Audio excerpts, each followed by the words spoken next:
Hello,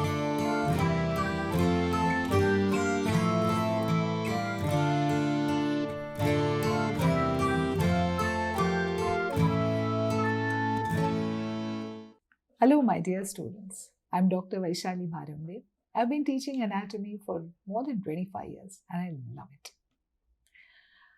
This lecture is a part of my inguinal region series, okay? So where I have a lecture on anatomy of inguinal canal, how to draw inguinal canal, anatomy of direct inguinal hernia, and anatomy of indirect inguinal hernia.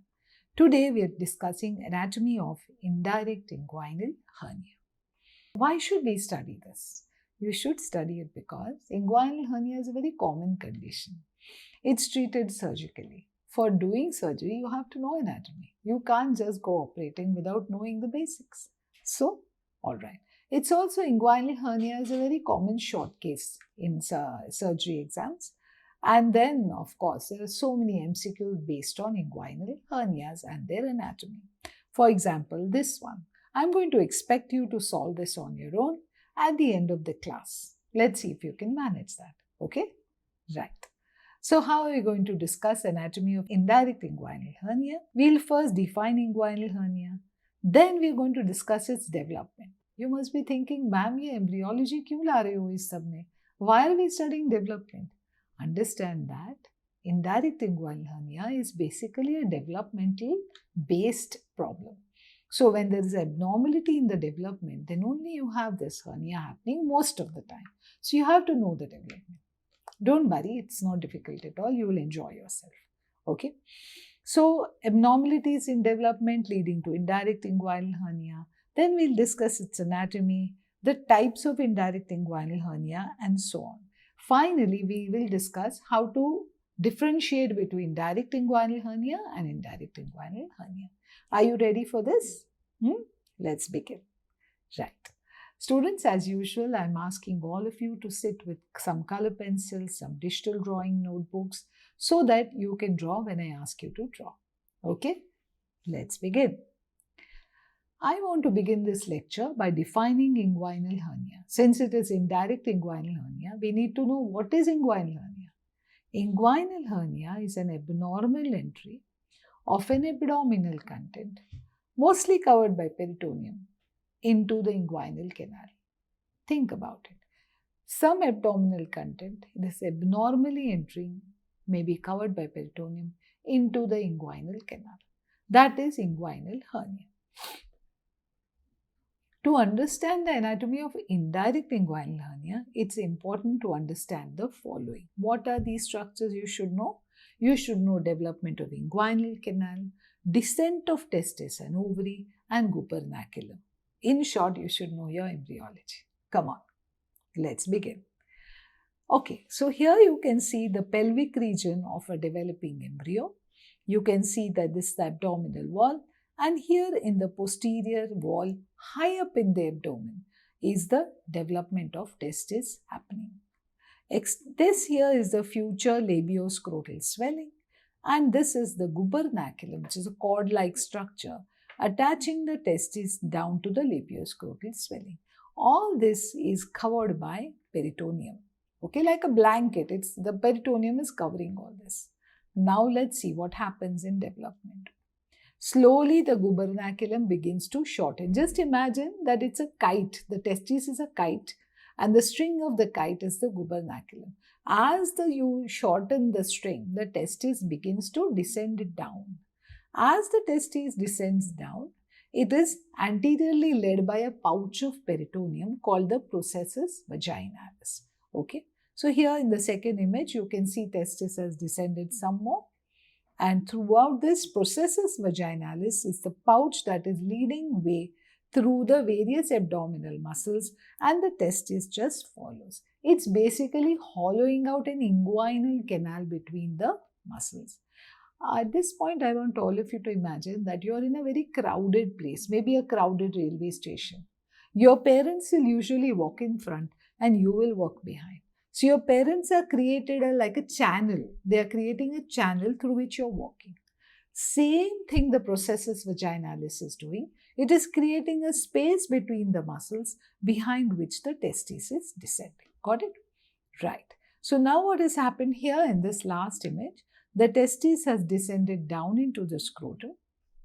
The processus vaginalis has finally got obliterated. Testis descent ho gaya, it's done. You don't need the processus anymore. So it's obliterated, leaving behind a little pouch which almost covers the testis completely, called tunica vaginalis. This is the shortened gubernaculum forming the scrotal ligament. This is normal anatomy. Okay, just one last line about it. As the processus is descending, it is passing through the muscles. It's carrying layers from the muscles. Which muscles and which fascia? Fascia transversalis, internal oblique, external oblique. I have not mentioned transversus because it doesn't give any projection or any covering for processus vaginalis. Together, these three projections form coverings acquired by processus vaginalis. What are the names of these coverings?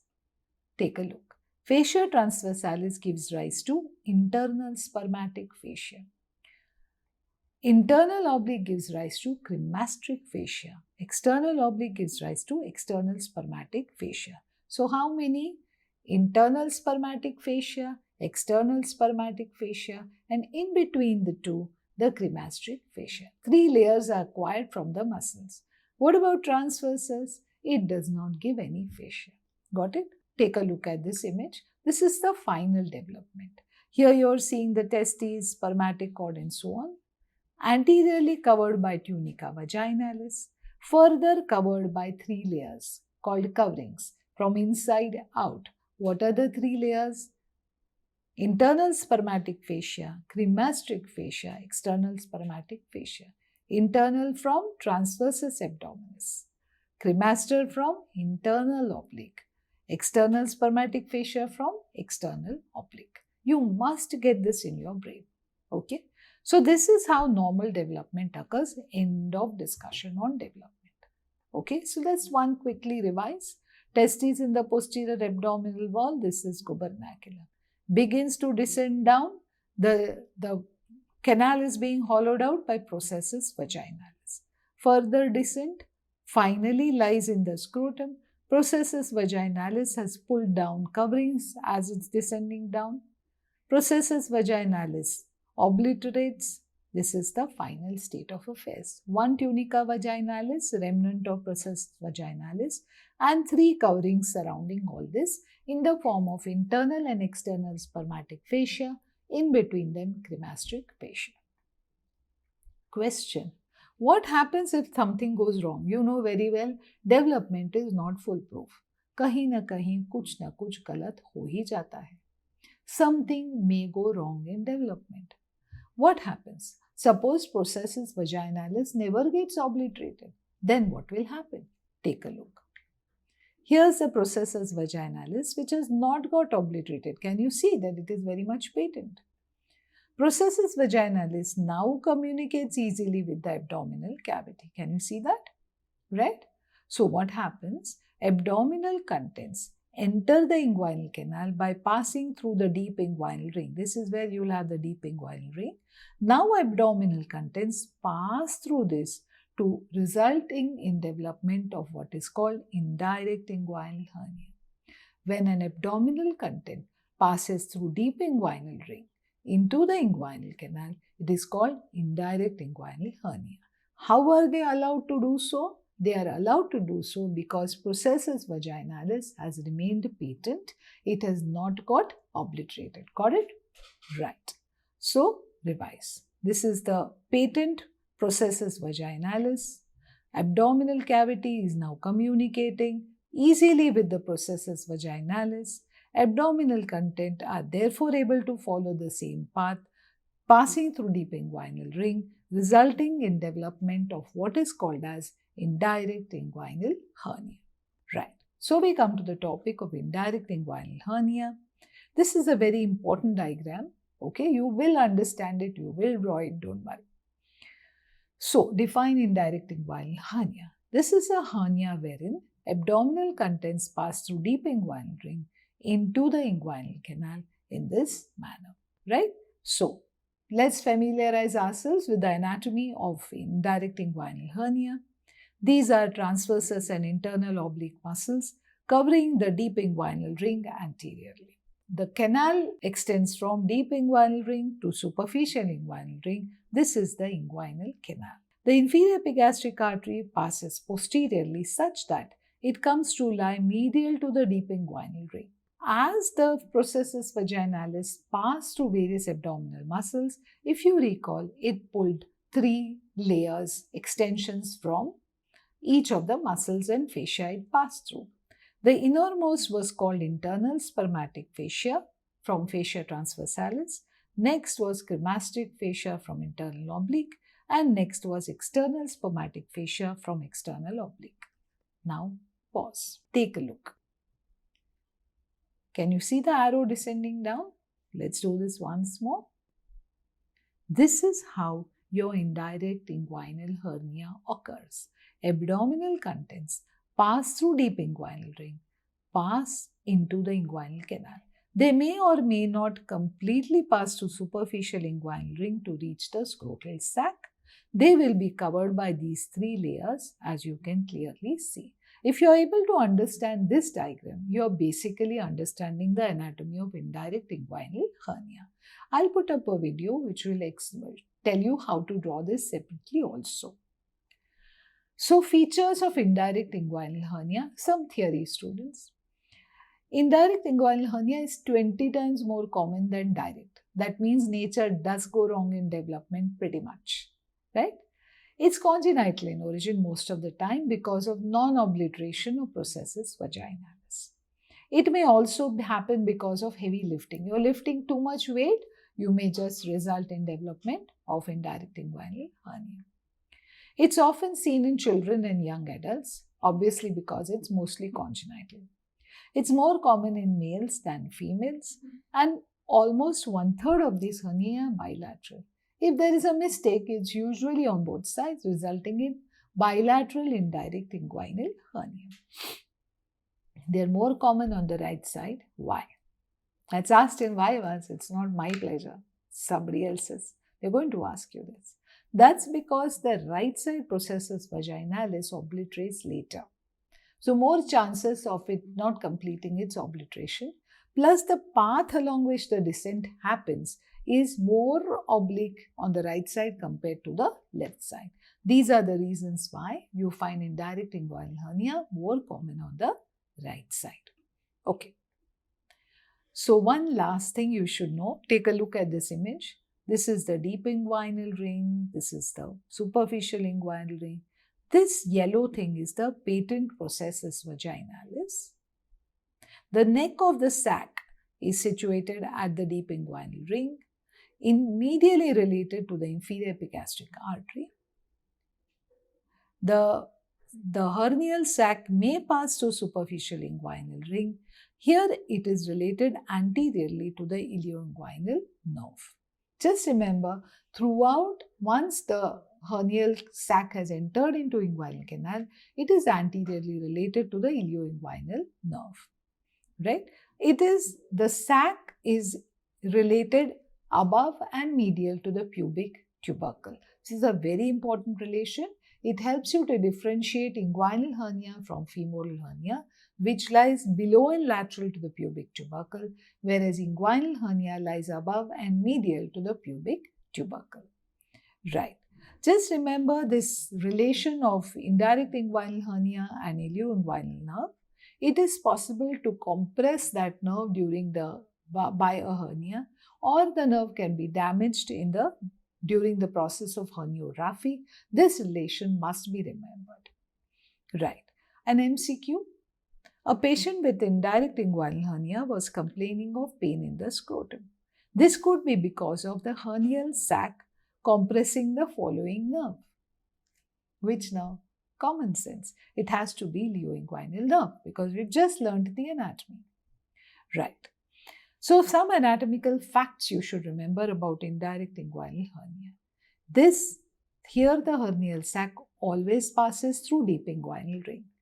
It is related medially to inferior epigastric artery, or it lies lateral to inferior epigastric artery.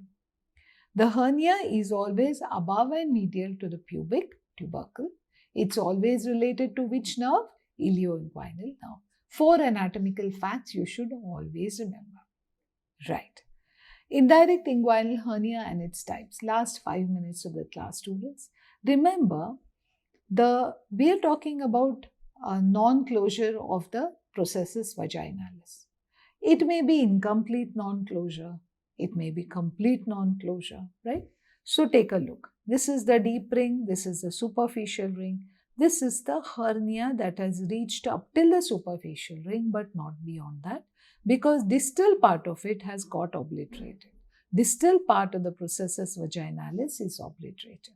Such an incomplete short indirect inguinal hernia is called as a bubonocele. What is it called?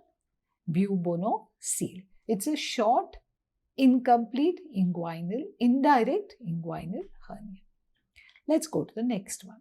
Here it has crossed the superficial inguinal ring, but the processus vaginalis is fused just above the tunica vaginalis. A very small portion of it is obliterated. Such an incomplete hernia is called as congenital funicular hernia. It's called as a congenital funicular hernia. And then finally you have a place where processus vaginalis never got obliterated. Okay, in this case it is completely patent. This is called congenital vaginal hernia or complete inguinal hernia. If you have understood this, then try and solve this. Come on. What is this one? Little bit has got obliterated, rest it's all patent. Funicular. What is this one? Bubonocele. What is this one? Completely non-obliterated, complete vaginal hernia. Got it? So this is how you classify indirect inguinal hernia.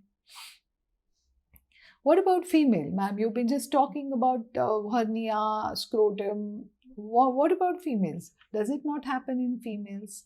Let's take a look. Here you're seeing a female. You're seeing the ovary here. Ovary never really descends into the perineum, right? It descends into the pelvic wall, which means that ovary does not pass through inguinal canal.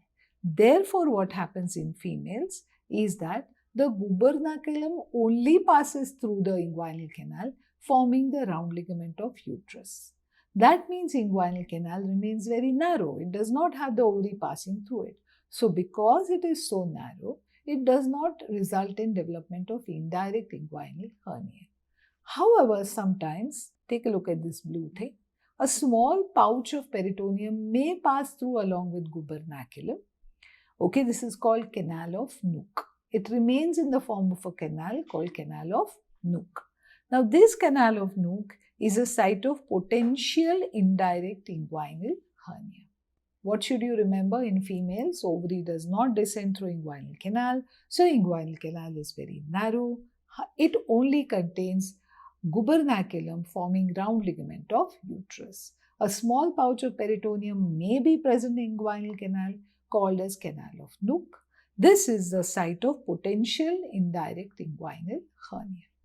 Question: why do females have lesser incidence of indirect inguinal hernia? For all the reasons as I have explained. Canal is very narrow, ovary never passes through, so the canal is too narrow to result in formation of indirect inguinal hernia in females. Right. So let's talk about coverings. Okay. Here you are seeing some intestine.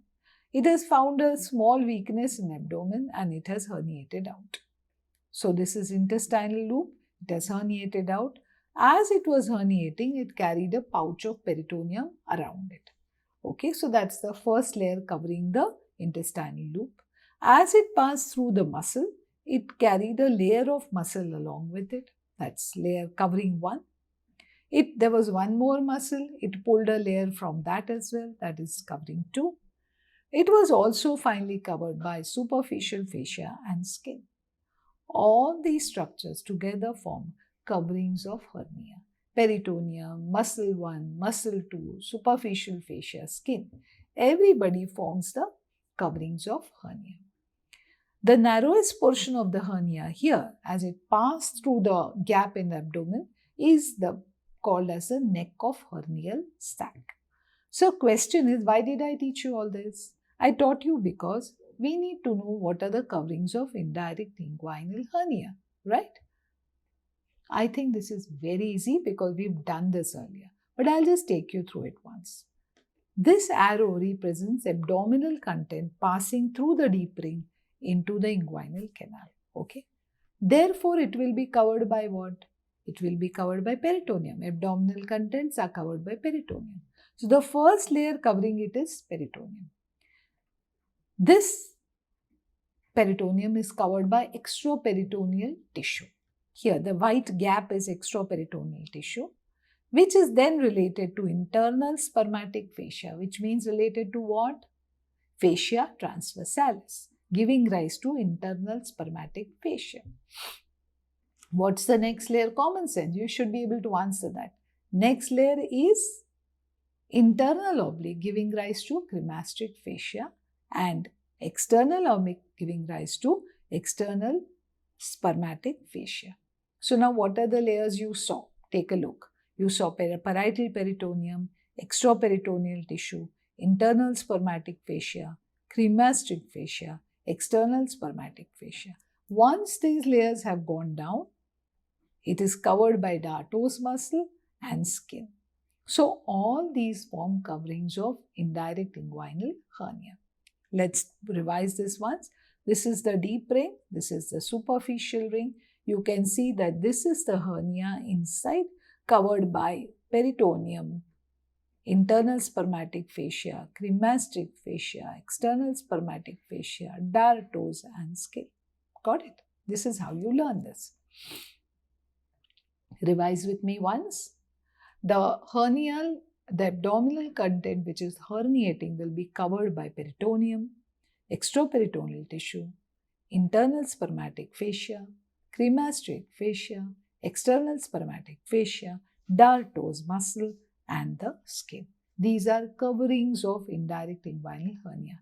Actually, this is all damn easy once you get your concepts clear. Otherwise, it's pure mugging. I would hate it if you did that. Don't mug. Understand. Okay? Right. So let's revise what we learned today.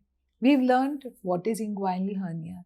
Then we learned how the development results in development of inguinal canal, leaving the process, how the processus vaginalis descends down, how non-obliteration of processus vaginalis results in development of indirect inguinal hernia. Once we got that, we talked about anatomy of indirect inguinal hernia, types of indirect inguinal hernia, what is canal of Nuke, remember it will be asked in vivas, and what are the coverings of indirect inguinal hernia. I believe this lecture will help both my anatomy students as well as surgical students in 3rd MBBS as well as surgery students doing post-graduation. All of you watch this. Please feel free to ask me doubts. You can always message to me, put it in comment section if there is something you're not understanding. This is an anatomy which many students find very confusing, and it needs you to concentrate.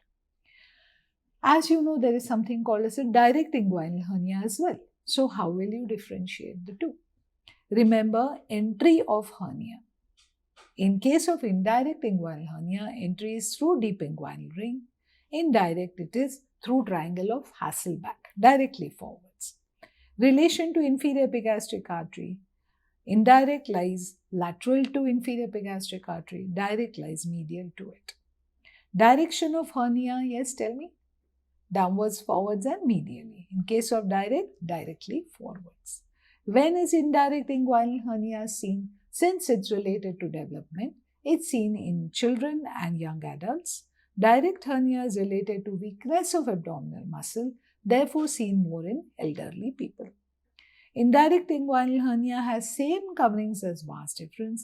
Direct inguinal hernia usually pushes the spermatic cord to one side, never has a covering of internal spermatic fascia. Indirect hernia is of 3 types: bubonocele, funicular and complete vaginal hernia. Direct is of 2 types, medial and lateral.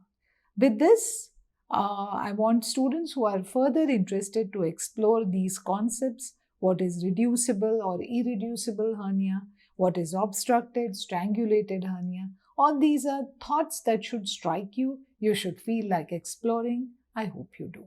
If you do not feel like exploring, I'll just put up some answers in the description section if you want, and you can read that up. Okay? Some MCQs maybe now. Select the layers between which inferior epigastric vessels can be found. They're always found between fascia transversalis and peritoneum.